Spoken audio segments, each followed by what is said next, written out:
Welcome back to Krown's Crypto Cave. Wish you a very happy and healthy start to your Friday morning from a bright and sunny Helsinki, Finland. Once again, it was so fucking hot last night that I had to leave the bedroom and go into the living room where I have AC, and then it's actually quite nice. Anyways, plenty to talk about today as it is going to be Friday, so big expiration for a lot of options. Also, Friday close for the weekly for CMEs, and Bitcoin itself on spot price action is once again into the FAC zone, if you want to call it that. So we have a lot to talk about on the short and medium term timeframes.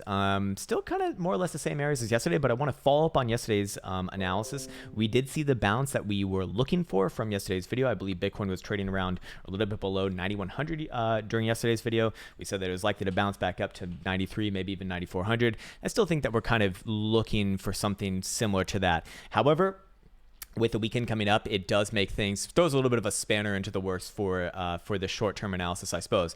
Anyways, what else do I want to say? Krown Trading application over here can be found for free at app.krowntrading.net. There are more updates coming, and you'll probably notice this new section right here, if you haven't already, on the indicators tab, which is going to give you a quick overview of a lot of the things that we look at here in a more easily digestible way. This is going to be built out quite a bit. So for right now, obviously, it looks a little bit. It looks cool, but it looks like it needs to be rescanned. Well, that's actually going to be happening, and then a lot more is going to be added as well. And we've been mining data for the last 4 years to come up with these things. So we're really, really excited about that. Check that one out. Of course, all the other things still relevant as well. And we can also see that the open interest is back to right around that 1.9 billion marker, which as long as it's above that 1.7.5 billion marker, which we were kind of looking at to denote the medium term timeframes, it is still indicative that we are on the next phase of this change of behavior for the short and medium timeframes, if you want to call it that. But we still haven't seen obviously the big break. So what I really want to see from here on out, because we're not seeing like a massive multi-$1,000 move after moving outside of that range, but we are seeing short-term and medium-term price action, we can now say that, well, realistically, what I want to see is I want to see a breakage of the long-term range, still the same area that we've been looking at for the last 2 months, realistically, between about, I guess more like 9,000 to the downside and 9,900 or 10,000 to the upside. And then see what the open interest is if and when Bitcoin does break that, which I think that we're getting pretty fucking close to that resolution. Anyways, Bitcoin dominance actually pretty much the same from yesterday to today at 64.5%. Fear and greed index literally the same as well. 0.00 change in global market cap, and I think that speaks for itself. I should also say July 4th we're going to be doing a sale, so if you are considering investing in any one of these programs, don't do it right now. Just wait like another, I don't know, week or something. Let's see, my calendar says about 8 days, I guess. So so just hold off for a few more days. It'll be 20% less expensive, and then also, yes, our developer Mournfall, who actually made this app, who made the Joule, who made all of the Krown trading indicator tools that I typically use, is going to be releasing his own video sort of program on how to make indicators yourself. So it'll be very, very accessible, and it'll be done in plain English except with a French accent. And but he's gotten a new mics to record this one, just so that it comes through very, very clear. And really excited about that, because I know a lot of people out there like myself have really been enjoying his indicators. And if you want to learn how to actually make your own indicators through the tools on TradingView, and perhaps you have your own ideas on what a cool strategy would look like, he'll actually be able to. He's the person to show you how to do that. Also, we'll be having a few more other cool surprises soon, perhaps something to do with Bali as well, if things get squared away. And with that said, let's go look at the price action right now. So Bitcoin price action still hanging around 9,200-ish region, still right in the green 55 exponential moving average on the daily. And realistically, what we want to put the focus on right now is the CME chart, as that's the one that's going to be closing later tonight at 5 p.m. Central Standard Time. So there's a couple different things going on right here. For right now, we are seeing the bounce play out as we spoke about yesterday. Now, the real question is, how high does this bounce get before potentially being indicative of the next major local high? Because as long as we are below that last prior high that we put in at about 9,700, on depending upon which time frame that you're looking at. If we go to a daily, we could say, yeah, we could say 9,700 actually. It's just that, just another lower high, unfortunately, and getting ready for what seems to be an emerging downtrend right here as Bitcoin is printing playing around with lower lows. You can see this high right here, lower high respective to it. Do you call this a low right here and then this a lower low right here? You could, and I would say that with another consecutive close underneath what we saw on yesterday's close, below the 9100-ish region especially is going to be constituted as that lower low, getting ready for likely a good setup.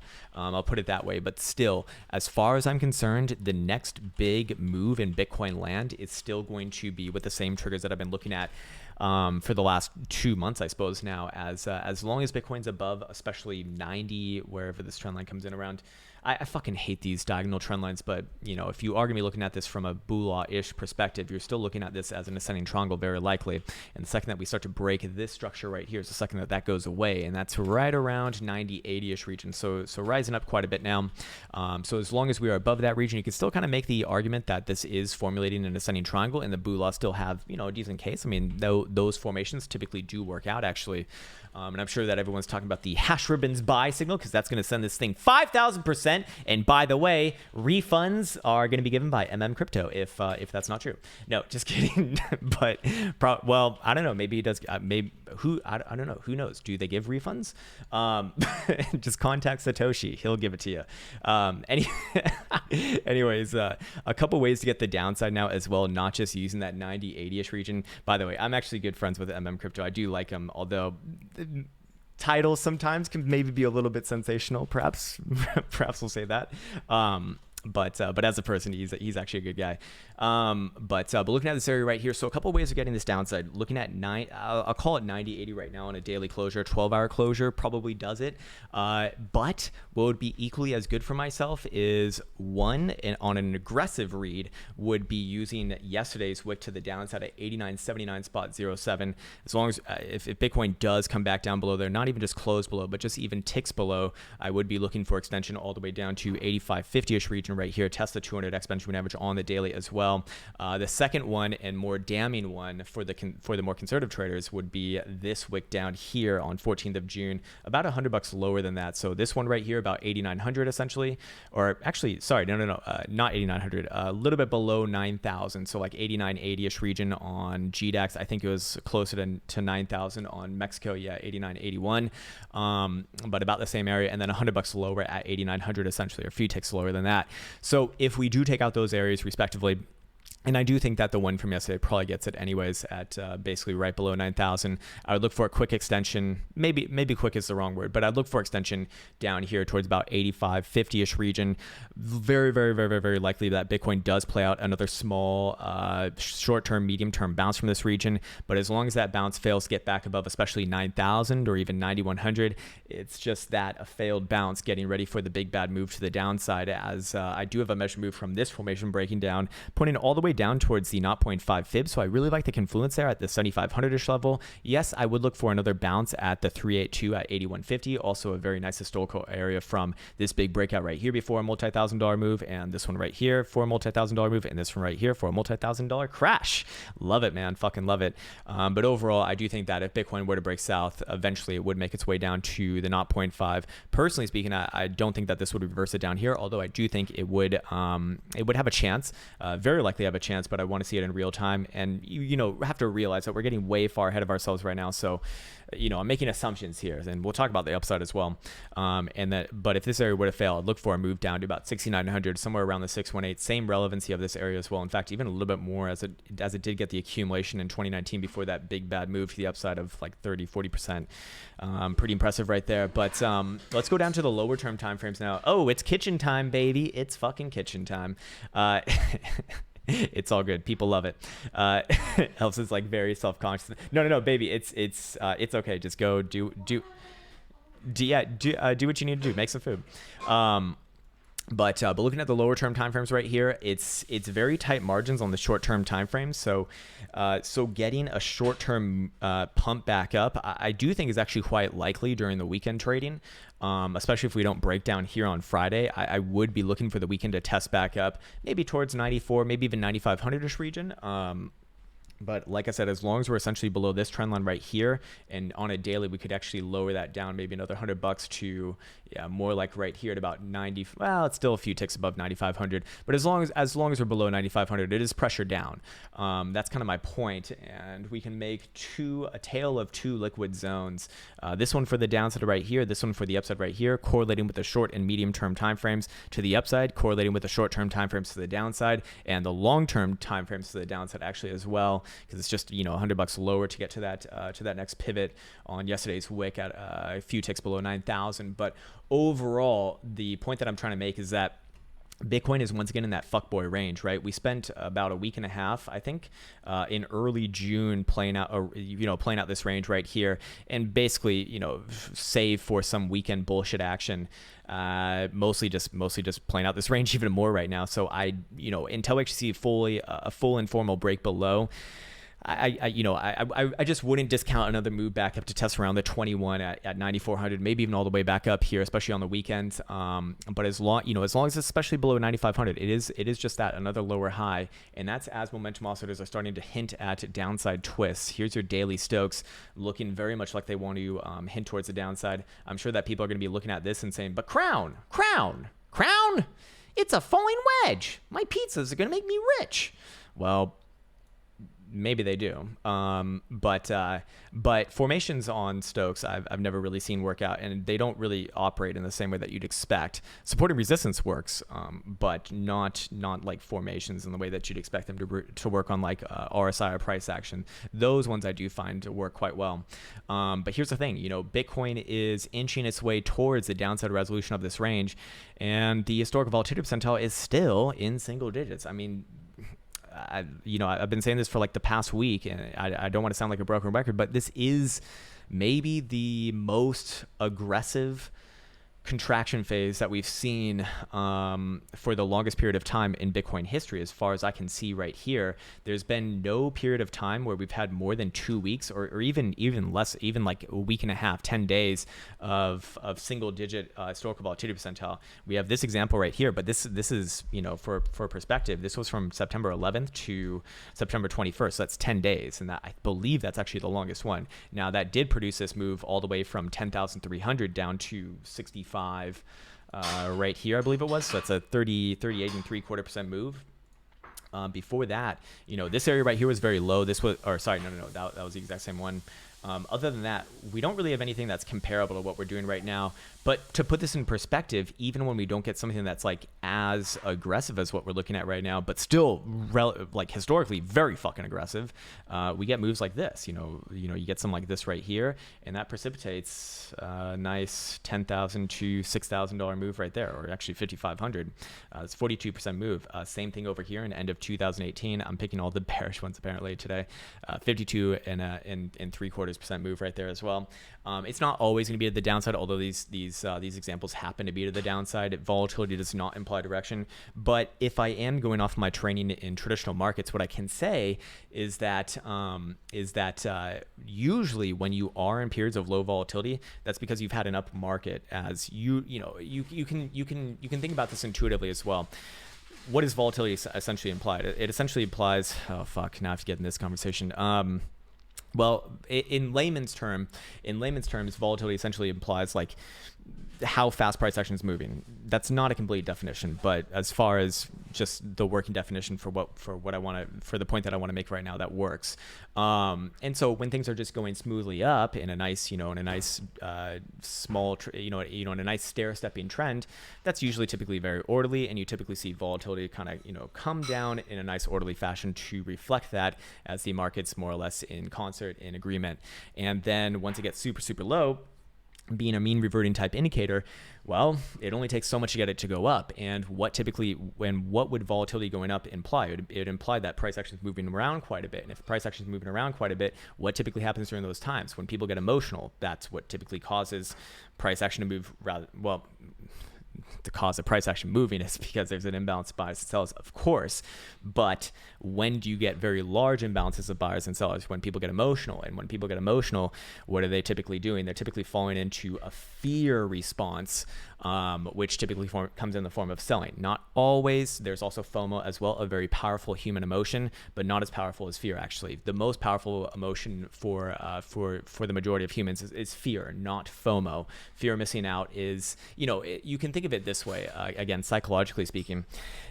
If I were to come up to you and you have like a cell phone, and you have I don't know what's like the best cell phone right now, Samsung S20 Ultra, and I come up to you and you already have that, and I say, hey man, do you want another Samsung?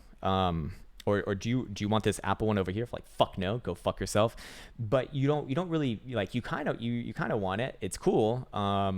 You might miss out a little bit if you don't get it. Maybe you could sell it to someone else. Maybe you could just have like a backup phone that's reliable, perhaps. Who knows?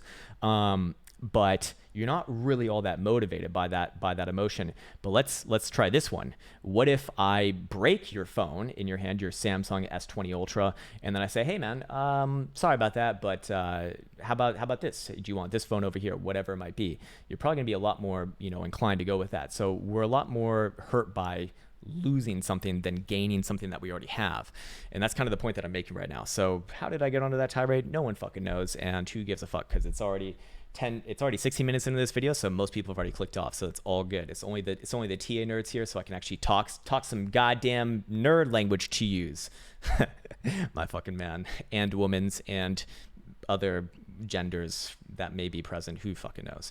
Okay, cool. Daily Jewel also looking like a continuation haughtier short signal here as well, definitely making me angled toward the downside.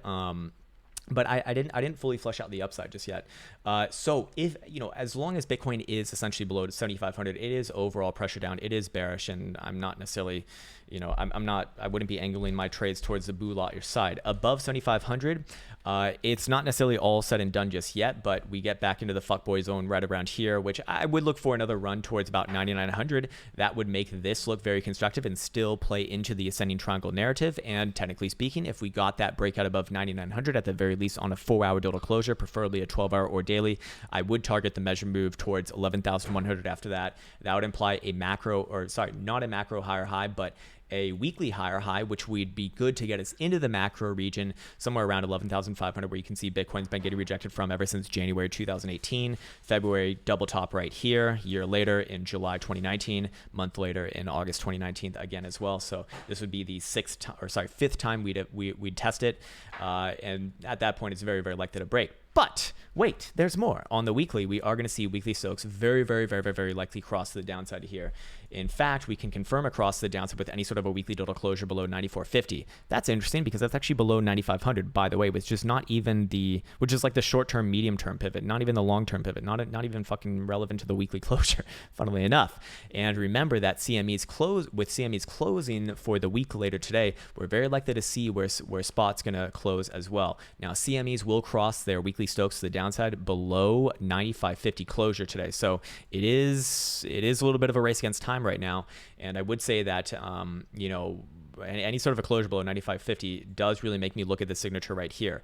Anytime that we've seen the weekly Stokes cross to the downside from above the critical zone on the Bula-ish side, even in macro bullish trends, like what we saw from 2016 to 2018, massive dumps being perpetuated from that. So let me actually just put this in perspective. So you see all these crosses right here. This is 2016 to 2018. All of these, this is like the most macro bullish trend, one of the most legendary in history of trading, of fucking trading.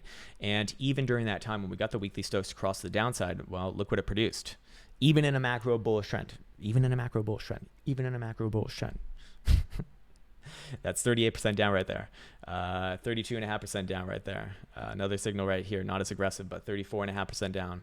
Another signal right here, 40% down. Another signal right here, 41% down. And then the $20,000 high. So you could say that we're still playing that out, and went from 20,000 to 3,000. So that's healthy. Anyways, just playing around with the numbers. If Bitcoin were to break to the downside, keeping in mind, this signature on the weekly, keeping in mind the daily historical volatility percentile read, let's just play around with numbers here. What if we were to just shave off 30% off a price action, keeping in mind the macro areas that we spoke about to the downside already? That would put us down around low 7,000s. Interesting. That seems to match up with that very low target that we were looking at. What if I were to shave off 40%? That actually put us down around the 200 simple and 200 exponential moving average, which Bitcoin's actually never on an open and closed basis on a weekly broken. What if I was to take us down? I'm doing it. No one else is doing it but me. It's like, Jesus. 50% down puts us quite literally on a new closing low on the weekly as well. Very problematic. Now I should balance this out quite a bit here, because realistically for the monthly, it takes precedence over all of this, of course. And as long as we're above 89.50, which funnily enough, that is very close to the downside resolution of our daily frame right now. That would actually put monthly Stokes back onto the downside. So we'd have a snake around here. That would be incredibly fucking bearish. And we'd also close below the exponential on the RSI. For right now, it's actually still fine. It's actually still good. And the monthly would still be overall bullish. And I really want to see the next tick on the accumulation distribution indicator for this as we come into the month of July. But for right now, it's kind of in limbo here as we do inch closer and closer towards that area. But technically still healthily above at $250 delta between 89.50 and 9,200, which is where Bitcoin price action is essentially right now. We didn't even look at 4-hour momentum. 4-hour momentum looks like it wants to turn back down again. Will cross back down to the downside, rejecting getting out of the bearish control zone if Bitcoin closed below 9,200. So another sweep of the lows at the 377, quite likely it looks like, regardless of whether you're bullish or bearish. 3-hour is already, it's not going to cross down unless we close below 91.20. But we can very easily test back down around there again. I don't think it's ready to break to the downside just yet. 2-hour crossing down right now. We'll stay to the downside as long as we're below 9,300. That's your last 2-hour high as well. Very interesting how that works out. And the hourly showing 92.50. So for the lower term timeframes, we can start to plot out the lower term timeframe range a little bit better. As long as we're below 9,300, even the extremely short micro term timeframes are pressured down. However, and I actually do think that this is going to happen. If Bitcoin does take out the $9,300 high right here, not even closes above, but just takes out this high right here at 93.35 exactly on GDAX, I would look for extension to the top side of the short-term range, which is 9,500-ish region. So I would look for extension for another $200 about, at which point, if bears are going to take control, that's where I'd expect them to step on in. So for right now, it does look like the short-term timeframes are preparing for another maybe swipe of the lows here, a little bit below 9,100. But I don't think that we have the momentum to actually break down right now, especially looking at the 12 hours actually still angled down and will remain to the downside as long as we're below where basically the last prior lower high. Interesting how that works out. And then of course the daily is equally as damning as well. So 92.25 to the downside. So, if I kind of had to wrap up my thoughts here, I'd basically say that Bitcoin's not looking all that healthy, but I do think that it's going to spend some time going sideways, probably have another hunt to the upside, and then maybe early next week probably break down if it is going to break down. And if Bitcoin works its way back above 7,500, it would switch the probabilities in the favor of the Boo laws once again, but still need to see the same thing to the upside as we've been talking about for the last month and a half, 2 months. 12-hour or daily closure above 9,900, 4-hour even would probably make me equally as excited. Then we could talk about moves back to 11,000 and perhaps beyond. But for right now, downside looking a lot more likely in the short term. And let's see what the probabilities would say about that. So funny how these change so fast. To the upside, let's actually use that 9,300-ish region. Remember, that only correlates with a very short-term move, so it's deceptively gonna be forgiving. And then for the downside, I'm gonna keep with 8,900, even though you could probably use like that 8,950-ish region equally as well. So let's see what it prints right here. Okay, so 9,300 going to show about 43%. 8,900 is 21.69% likely. That's really fucking high. So that can certainly happen today, although I don't think that it does. 12 hours is going to be 42% versus 12.25%, respectively. And if we raise up the short-term upper side range, which remember, 9,300 really only correlates with an extension to about 95, maybe 95.50. What I really need to see is a closure above 95.50 in order to get that next medium-term move up to very likely the top side of the range, somewhere around 9,900, maybe even 10,000-ish region. So let's see what that prints right here, because that probability is probably going to be a lot less, if I had to guess. Hey, why aren't you working? There we go.